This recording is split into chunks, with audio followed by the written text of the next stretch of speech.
No, it's all of us who are a little bit more not as government friendly as some of the other pastors are.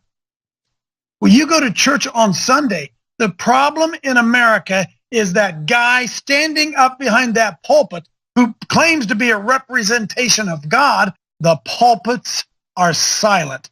They're killing full-formed human beings in New York City, and the pulpits are silent.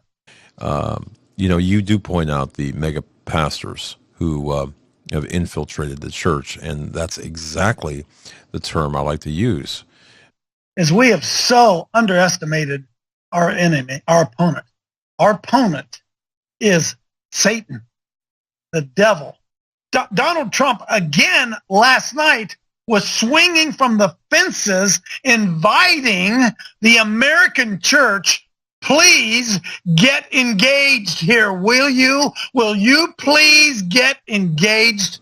He stood up in that pulpit last night and said that children were what? They were a gift from Almighty God's what he said. Yep. When's the last time you heard your pastor even say that? When's you ever heard any president ever say that? And Doug, Joe, he's kicking down, he's blocking the door, and the church is totally missing the whole thing. And you're yelling, won't somebody tackle him? And the guy beside you says, well, we'll pray he gets tackled. We'll pray somebody will get out there and tackle him, or worse yet, get out of his way. We don't want to do anything that would offend him or turn him away from Jesus. Hey, boys and girls, we are the opposition to evil. I'm sorry, pastors, if I'm shocking you. We are it. We are the A-team. We are those who've been put on this earth to expose the unfruitful works of darkness, to have nothing to do with him, to occupy till he returns. Hey, I'm feeling this, man. The hair's coming off the back of my neck. I don't know if you guys probably, or the smoke's coming off the back of my neck, not the hair. But they may kill him in New York, but they're not going to kill him in Iowa. Now, I want to know something. Where are the churches? Where are the pastors? Have there been any other follow-up protests out in Iowa? No. God, we just got to, I'm going to behave. I'm going to say something I'm going to regret. The pulpits are destroying us. Now, hear me. America is dying for Christian leadership, and you guys are missing in action. Our pulpits have empty words. They signify nothing. And they could take every one of those right now. Abortion, we know what it is now, don't we? They've taken the mask off. Human child sacrifice would end tomorrow if our pastors grew a pair and said, not in Iowa. They don't fear us, brother. They don't fear the church.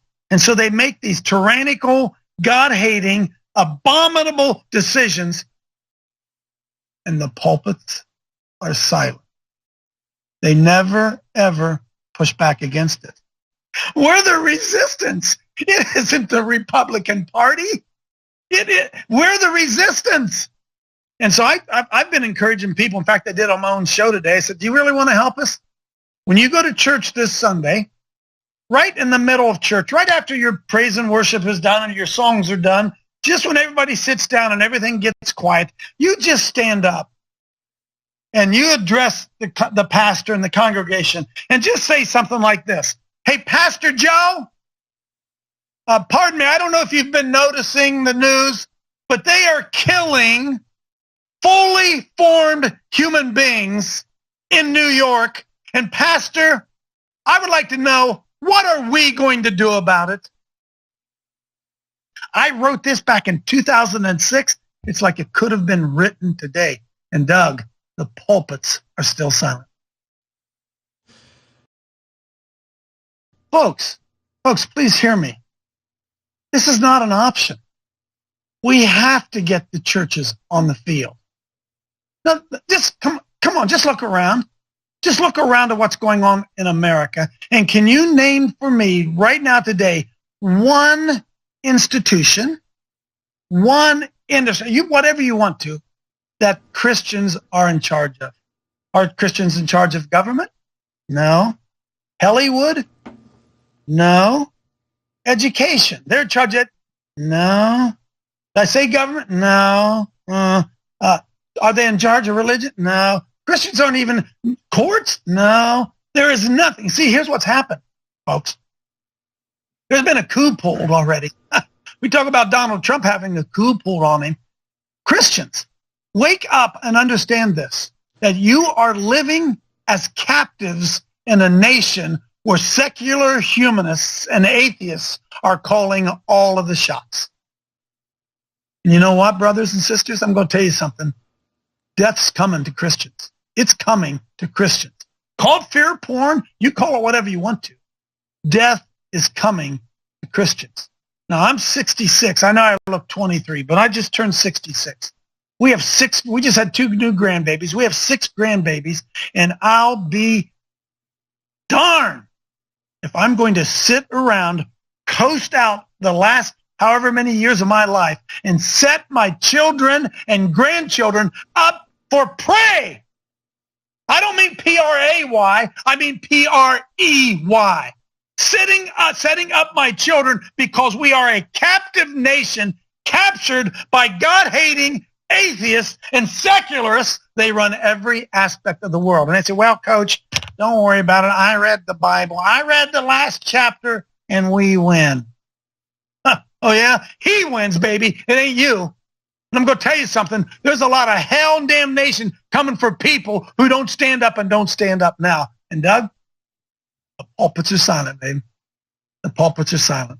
They hate me. The religious leaders, they hate me.